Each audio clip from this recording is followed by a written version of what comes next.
Сайн байцгаана уу хүүхдүүд минь. Би та нарыг харлаа, таны үлсийг сонслоо. Ирээдүйн 21-р зуун сургуулийн дижитмаа багштай 50 бие анги даалгавраа амжилттай гүйцэтгэсэн тул та нарын хүч чадал ухааныг үнэлж баг бүрт 2 хурдан хүлгийг бэлэг болгон олгосгоё. Дараагийн тэмцээндээ хурдан хүлгээ унаад илүү хурдлаарай. Мөн та нар минь миний бахархах бас нэгэн шалтгаан болов. Миний хөлийг сонсоорой. Хөлийг Би ирээдүйн сургуулийн минь.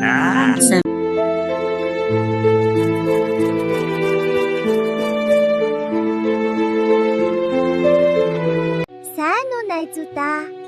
Та нар өөртөө эд шидийн хайрцагтай гэдгээ мэдэх үү? Хэрв чи чихээрээ сайн сонсож чадвал тэр хайрцагт бүх гоё түүх.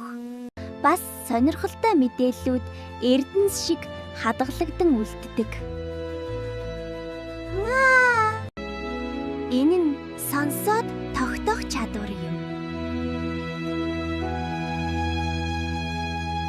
Сонсоод тогтоох гэдэг нь чихээрээ сонссон мэдээллээ ойлгож, тархиндаа хадгалаад дараа нь санж хэрэглэх чадвар гэсэн үг юм. Энгийнээр хэлбэл чи хэн нэгний ярьсныг анхааралтай сонсно. Тэгээд сонссон зүйлээ мартахгүй тогтооно.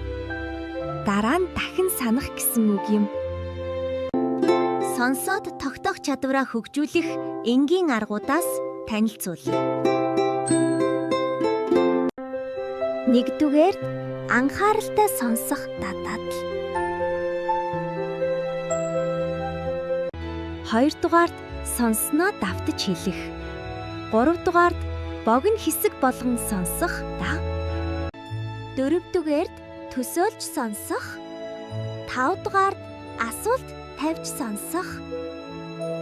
6 дугаар сонссон зүйлээ хэрэглэх. Өөр хэлбэл сонсоод л орхих биш, хийж үзэх, хэрэгжүүлэх гэсэн үг юм.